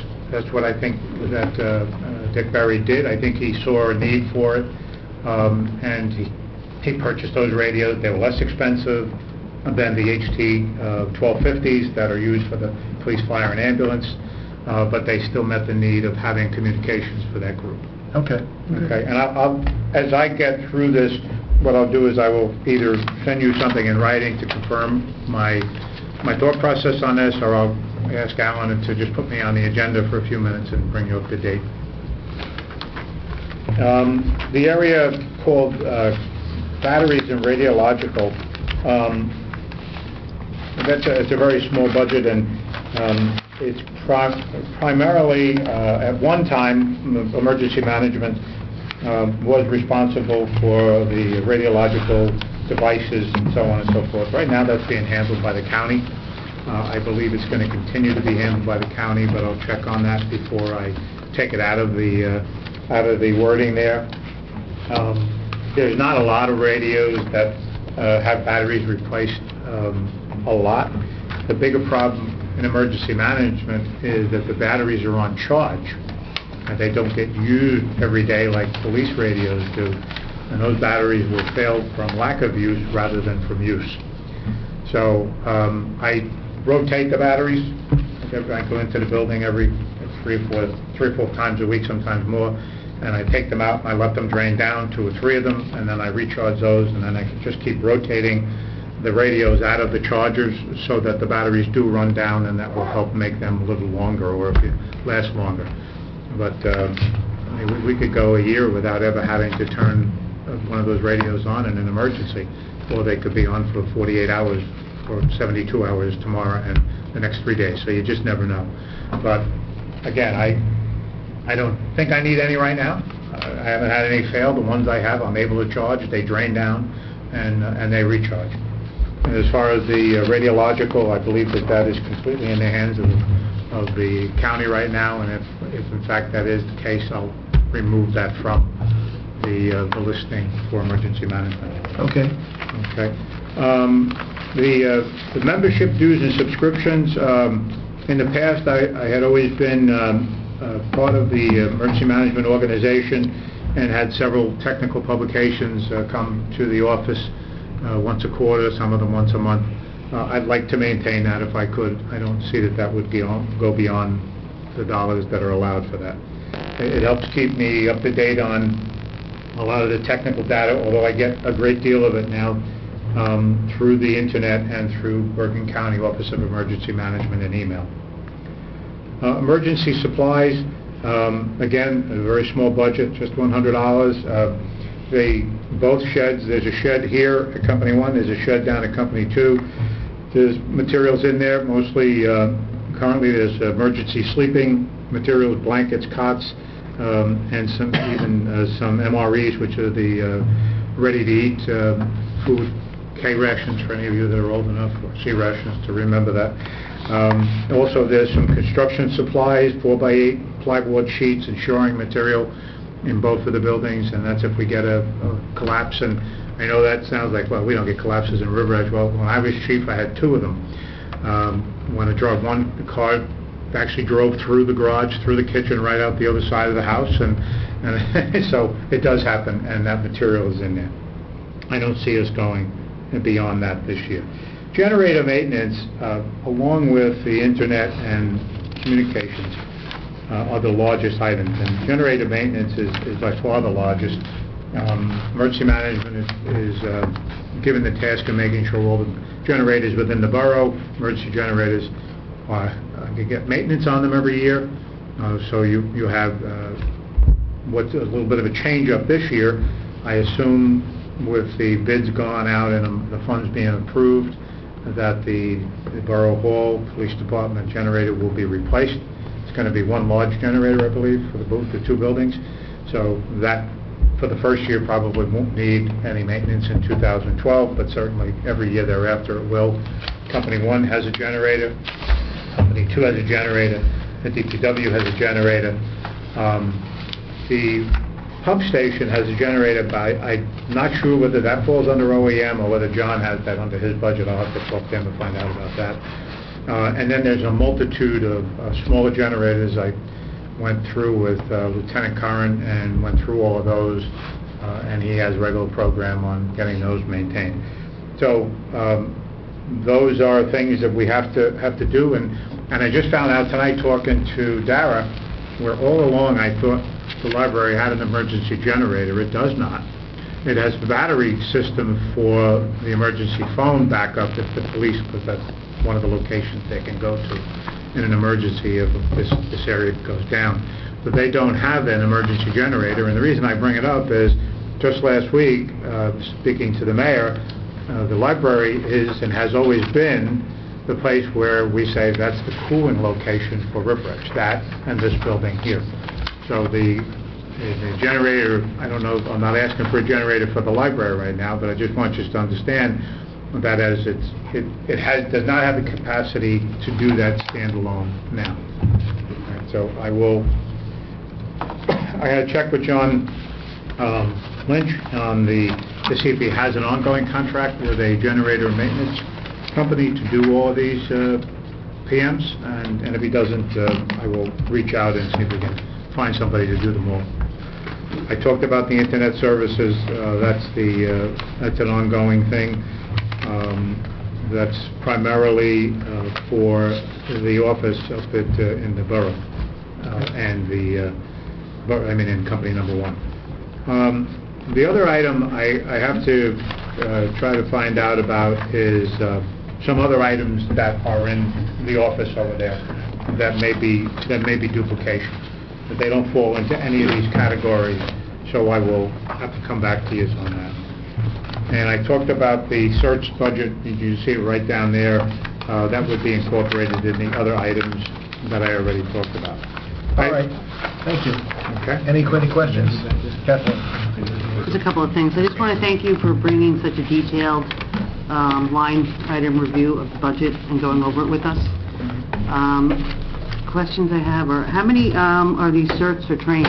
How many people do we have trained? There were about 15, as far as I understand. But I spoke to one of them the other day. They have not done any kind of training, drilling, or anything in a long time, so I'm going to pull them together as well as with the ham operator group, which worked for many, many years. So that's 2 groups I got to bring back in and get them going. And the multi-department drill, can you recall when the last time we had one of those? It was a tabletop in Oradell after you finished your first thing or so. But it was a tabletop of a flood situation from United Water Dam. So I attended that one. I know Dick did. He did quite a few tabletops. He didn't necessarily do the street drills. I personally prefer to do the street drills because it gets into services, police, fire, ambulance, and everybody else to interact in doing what it is you got to do in an emergency. So I will probably be leaning toward that method. Kathleen? Do we also have anything in place with the schools? Kathleen, budget. We're on the budget. This is a budget review. Yeah, it's a budget with, if there's anything that we have to deal with budgetary-wise, implementing anything at the schools. Okay. Ask him if there's any budget you need for OEM involving the schools. No, I think this year we'll get through with what we have. If an emergency comes up that I don't know about or unplanned, I would just have to come back to the council for approval to do that. I believe we can get through this year. I'm not looking to purchase anything at this point beyond what was already incorporated in this year's budget. So I think we're okay. I don't know what the cost of the generators is going to be, but I think we can probably work through that. Okay. Thank you. And if any of the council people would like to just come up to take a look at the emergency management room one day and see what we have and the type of equipment we have up there and how things would go, be more than happy to do it one-on-one, or if you want to come up as a group, just let me know. We'd be more than happy to do that. I just have one more comment. Thank you for saving the borough money by giving Alan the computer. Okay, well, it wasn't doing me any good over there, and we didn't need to. So if it breaks, I'm getting my phone. It's yours. Nice job, Tom. All right, thank you. Okay. Who's next? There we have the Borough Clerk, Denise Nadiego. Her budget appears on page 8. The top, 20-1202, page 8. Okey-doke. I'm doing very well with my budget. Through half the year, I have half of my budget left. I don't see any problems, I'm in the black. But then again, the mayor and council's budget is not doing as well. Where's that? That appears on page 7, Page Mayor, 7? in the middle of the page, 20-1102. More pay cuts? No.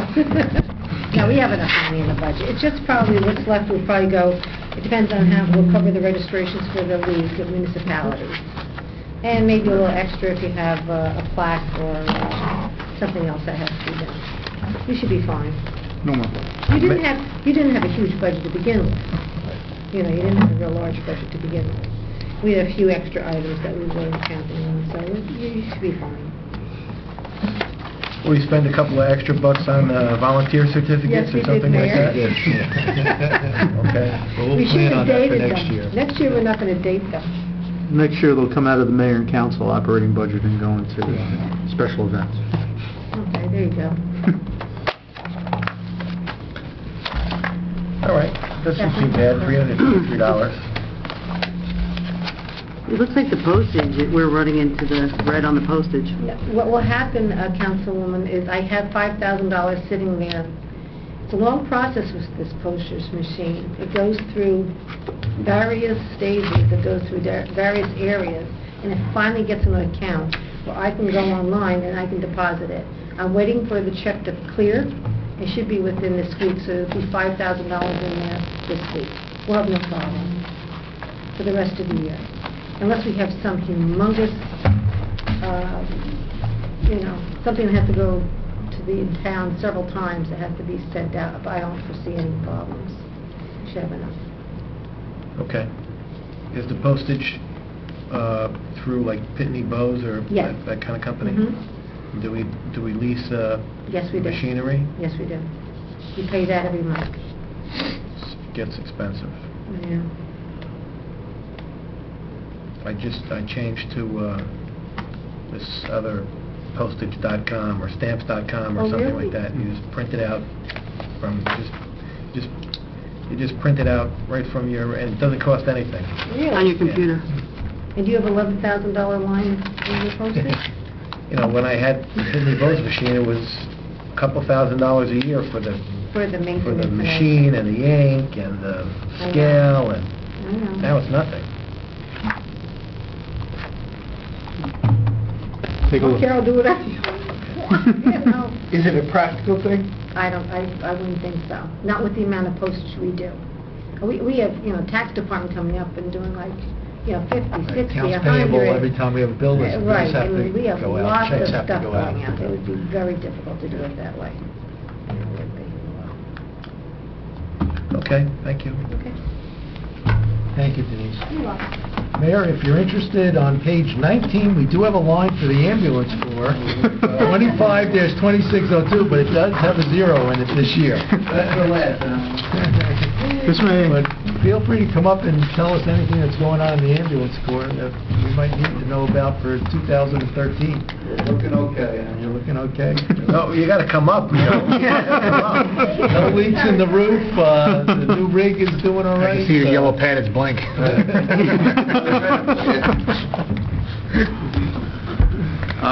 As of now, nothing slated for 2013. We're going to manage to get our pages transferred over, like Tom was mentioning about with that narrow banding. We're dealing with that this year, and that's really it. Okay. Awesome. I want to say thank you for the loan of the wheelchair. Anytime, not a problem. It's just feeling better. So you haven't spent anything?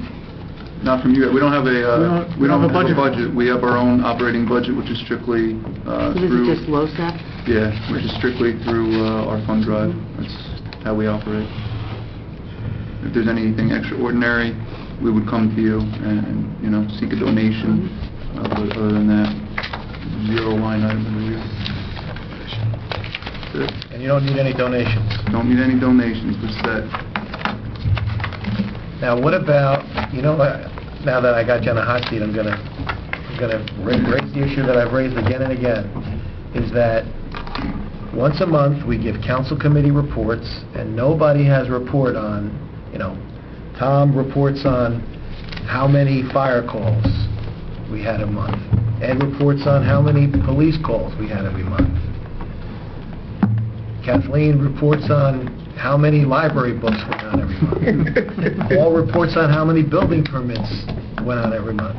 There's nobody to give a report on how many ambulance calls we went out on, how many man-hours, the fact that you guys are so good, the fact that if anybody's interested in becoming a volunteer, here's your website, here's your phone number, here's your address.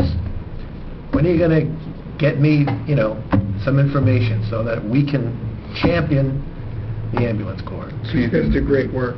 It's, just as far as why we don't have a liaison, just so everybody is well aware, the ambulance corps is considered an independent organization. We're incorporated. We're our own private entity. We're not we're not funded by the borough. We're strictly private, run through private donations, and that's pretty much the history why we've never had a liaison to the ambulance corps, because, like I said, we're a private organization. If that's the direction that you as the council want to go as far as getting a report to you, I can work on that. I brought it up to the membership, and they basically said that, again, since we haven't had it before, it was kind of a new thing. They're open to it. But good. I'm your liaison. Just give me the information so I can report on how many calls you went on. If anybody's interested in becoming a member, here's who they call, here's your website, here's the website, here's events that they're sponsoring in town. Maybe Neat could do it. Yeah. I think it's a good idea because a lot of people are telling me that they're looking at the videos. So it'd be nice to be able to say great things about you guys because you are doing phenomenal work. And then when, God forbid, a disaster happens, we're up here and we're congratulating the fire department and the police department, and then everybody forgets to say thanks to the ambulance corps. I did thank you publicly twice for the 2 times you did come to my house and responded excellently. So, looking at it. I think it is a good idea. I think the mayor is correct. We should be able to give you more publicity and some positive accolades. Okay. Because the liaison doesn't have any power over. Liaison just basically reports. We just report on, how good you guys are doing. Fair enough. All right? You got it. All right, thanks, Joe. Jeff. Eamon, you're next. I think the lady in the back is next. All I do is... You're throwing up your electric bill sometimes to act detriment. You want to know about that one. Gotta go Okay. We're finished with the budget review? Yes, Mayor. We're done. Thank you. And unfinished business. The only thing I do have for you is the complete streets policy, which Sam drafted. You can either take a look at it tonight, or you can, we'll list it again for the work session on July 2nd, along with the resolution for you to critique. It's up to you.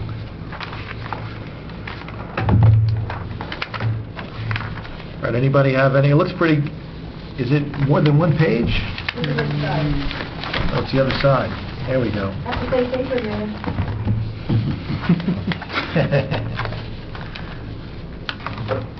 It looks like Sam did a good job. It's basically a compilation of all the ordinances. I reviewed them all, and then I also took the policy of the DOT and just kind of merged it. Anybody have any questions or discussions for Sam on a proposed resolution, which may become I think there was a recommendation for it to become an ordinance, but to pass it as a resolution for now. I make the motion to pass the resolution. Is there a second? To pass it or to No, list no, it? to list it for formal adoption. I'll second it. All right. Any further discussion? Can I have a roll call?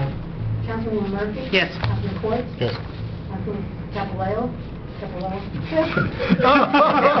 Combining We're doing so well. We became one person. You're condensing a lot now.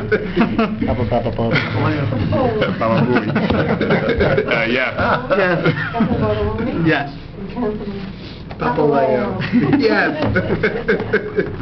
Okay, very good. Well, there's a lot of names with a lot of vowels. Anything else in unfinished business? Anything else in unfinished business? Okay, any new business? We're going to open to the public after we have new business. I know we should, I would like to, I'm not going to raise it in new business, but I would like to put on a resolution to go into closed session to discuss a matter involving Outside yeah, police duty. Outside police duty. So if we could have that on, good. Just one thing, Mayor, I guess maybe new business, unfinished, I'm not really sure. Sam prepared a memo regarding how or who's responsible for the cost of maintaining the borough's park facilities. Right. And in reading it, I took away that it's DPW's responsibility to maintain the parks. Was that? Well, yeah, I mean, basically we don't have an ordinance that covers the DPW's responsibility. The problem is that I think if you read all the materials on it, essentially both the statute as well as the ordinances, I think if you're going to charge either the DPW or the Rec Commission, you have to really make an appropriation for that as a separate line item, in my opinion. I don't think they can just assume that responsibility and be held accountable for it. Basically, that was the gist of the memo. The Rec Commission can take on that responsibility based on both the statutory framework as well as our ordinance, but I mean, the money's not available to do it. I think it's kind of moot. Well, do you think, in your opinion, either we need to create a DPW ordinance or amend the Recreation Commission ordinance in some way so that it's very clear as to whose responsibility it is? I think the ordinance itself addresses. Well, I don't know if I quoted it from the ordinance or the statute because I don't have the memo in front of me. But clearly, I mean, it has to be a budgeted item if you want the Rec Commission to be responsible for these items. I would think it'd be easier for the DPW to be responsible, given the format. Best of my recollection, if I may, Mayor, the Recreation Commission ordinance is based on the statute. Yes. So it reflects many of the points in the statute. Yeah, it reads very similar to the statute. It clearly indicates that you would have to raise to a local tax levy if you wanted them to maintain these items on behalf of the borough. Right. I think basically, I think if you look, there's no real DPW or Department of Public Works statute. The only thing you have is on the management, the manager of the Public Works section of the borough. I think it probably needs clarification through an ordinance. I mean, that's the way I would see that, but we would kind of cover it that way. Because we don't have a DPW ordinance either. So it's kind of a void there. For good reason. Yeah, the mischief with the DPW ordinance is that we rely on our DPW for so much in the event of a natural disaster, in the event that we have some kind of maintenance or repair issue out of the ordinary. It would be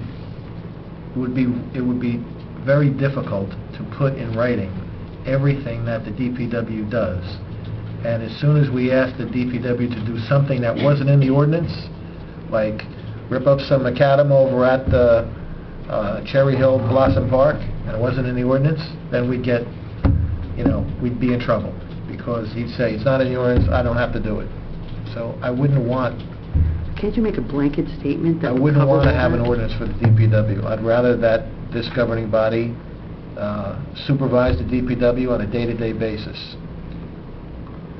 Well, when John came in here, he spoke, he had the ordinance there saying that, it wasn't clear what he was supposed to do, what was Rec's department, so it seemed John that had the recreation ordinance.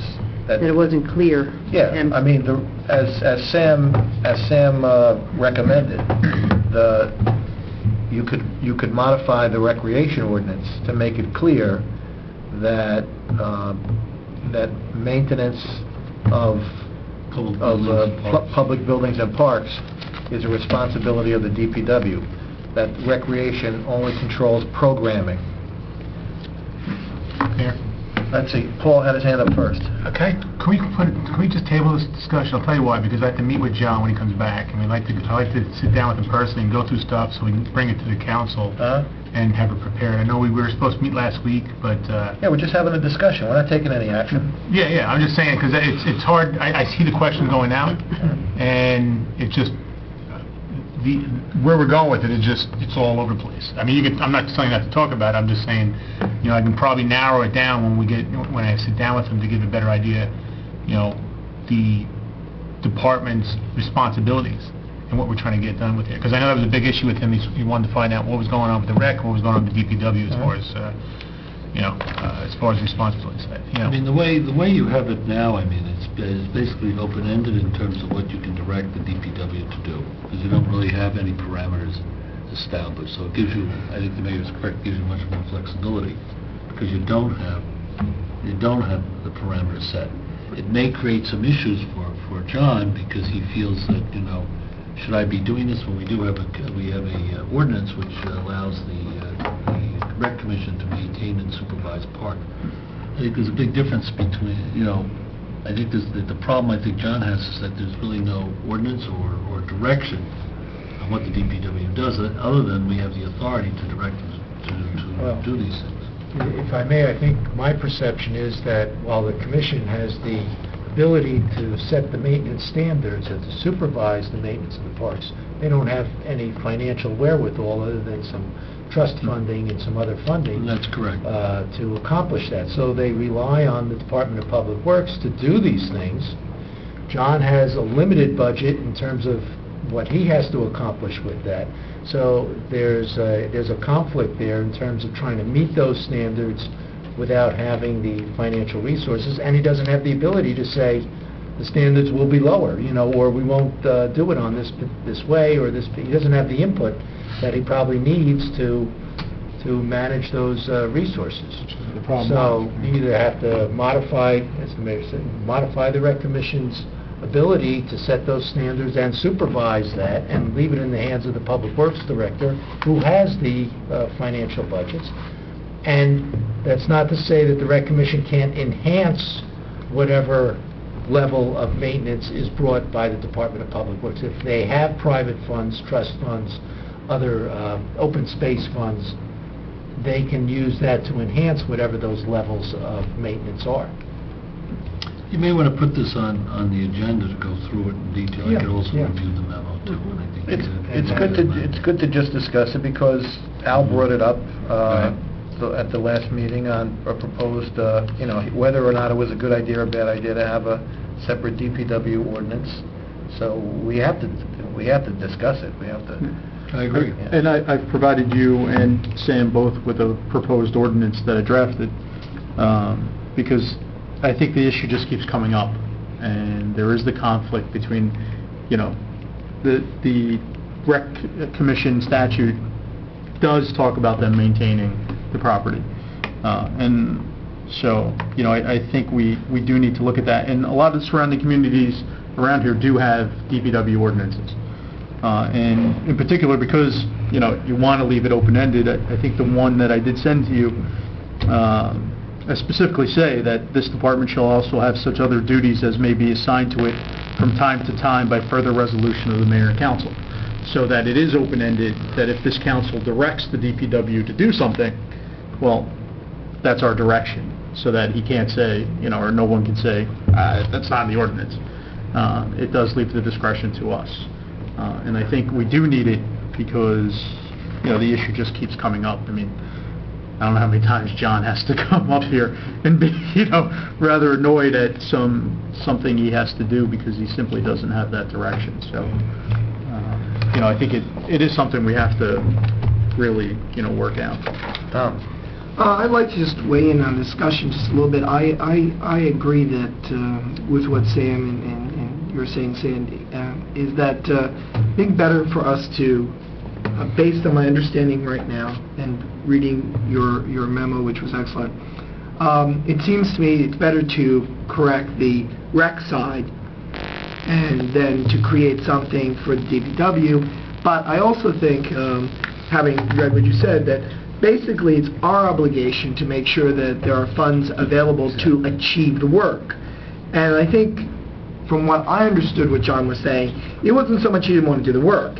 He was arguing that he didn't have adequate funds to achieve the work. So I don't think John, personally, my read, and I'm just entering into discussion as a discussion, not moving towards any sort of ordinance or anything. But it's my sense that John isn't looking for us to create a DPW ordinance. He's looking for us to properly fund him. And that was what I took away from his testimony. I'm concerned about looking forward 5, 10, 15, 20 years. If we create a DPW ordinance, John or someone like John, if the ordinance doesn't meet all future and unexpected needs, could say, well, I'm not going to do this, and then we would have to go through, either a resolution or an ordinance to correct it. Then we're talking 2-3 weeks, maybe a month and a half. So my concern is that creating a DPW ordinance might be the wrong direction. That's just my thoughts at this point based on my understanding, and instead let's just correct the rec side and leave it open-ended, because this is serving us and the town very well. That's just one I way. think what you have is that you've got legislation that does allow the rec to not only maintain but even to acquire property. So it's not an issue that the rec commission can't do these things. It's just not it's never been funded so that they could actually implement this type of framework. So I mean, essentially, there's probably no real guideline for the DPW, like what Al said. I mean, there's no ordinance to provide parameters as to what their job should be. I mean, we have the ability to direct the DPW manager to do these activities because it's part of there's a statute on it that allows that addresses that issue. But again, we really don't have any framework outlining what the DPW does. Is it better for us to flesh that out and to have such an ordinance? I mean, it all comes, in my opinion, it comes down to dollars, and I think Tom's correct. I mean, if the DPW was adequately funded with both manpower and resources to do these things, I don't think John would be here. And I think that's really probably at the heart of it. He's being asked to do things, and maybe asked to do more things, and he probably doesn't have the resources to really do them effectively or as well as he would like. I mean, that's the way I read it. I think I agree with Tom on that point. Anybody else? No? Alan, you seem to have a disagreement with that. Well, if you think we turned the corner on the finances, we haven't. So, I don't want to say it's not an option, because the council has all of the options in terms of how they structure, the budget, but it's going to be difficult over the next couple of years, as I see it. We have not turned the corner on this whole financial situation yet. It's going to take us years to come back to what might be a full complement of a Department of Public Works that can meet certain standards that we've had, our expectations at. So. All right. Any other new business? Okay. Then I can open the hearing to the public. Can I have a motion to open the hearing to the public? So moved. Second. All in favor? Aye. There's All the right. public. The meeting is open to the public. If you'd like to be heard or make a comment, make a statement, ask a question, you can come to the microphone, give us your name and address. Either there, or if you want to stand there, if you want to sit there. Okay. I had a question. My name is, it's nice to meet you all. My name is Lydia Chimillo, Cimillo, and I live at 810 Summit Ave. And my question was about the special estimated third quarter tax bill.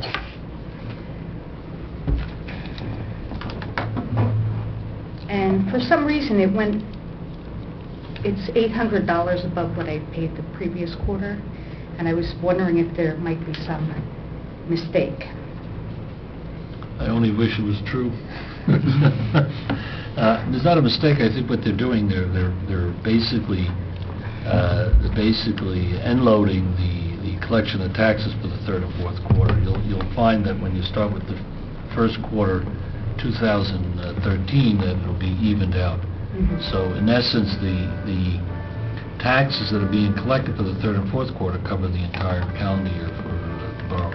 And so it's obviously much higher. Everyone's got the same tax bill. Everyone's taxes for the third and fourth quarter are substantially higher than what they were the year before, and obviously the first and second quarter. Only if your reassessment went up. I'll explain it a different way.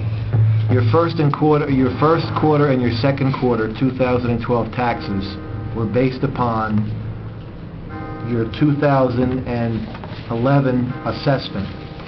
Because we had a reassessment that didn't go into effect, it went into effect in 2012, but it's not reflected in your tax bill until the one you just got. Well, it's very confusing because the rate of assessment is not indicated on the bill, nor is the assessed valuation. So I don't know how the figure was arrived at. That came in a separate card, a separate postcard that you received in the mail in March. Oh, but late the rate March. of valuation, I don't, it had that also. Yep. It's just, my sister and I bought the house from her mother in 1987, and this quarterly bill exceeds by $1,000 the annual tax bill we paid then. Just wanted to let my voice be heard. And Thank you. Thank you. Thank you.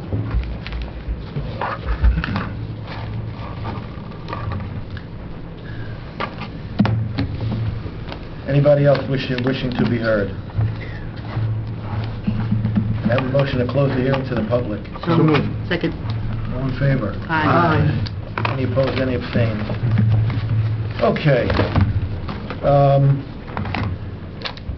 Before adjourning, can we have a, and I should have raised this in, I know I raised it once before, but Sam, did you take a look at whether or not we could have a standard resolution to go into closed session? I took a quick look at it, Mayor, and my first reaction is that it may violate the Open Public Meetings Act, unless the resolution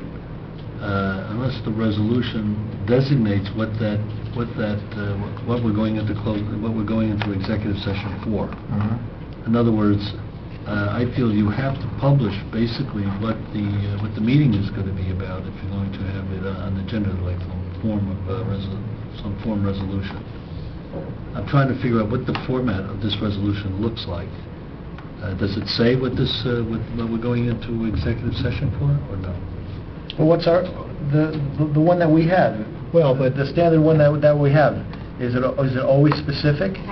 Yes, that's our understanding. Yeah, I looked at one case, I researched it, and I found a case. I didn't read the case. It was just a note indicating what the resolution should contain in order to be valid without violating the Open Public Meetings Act.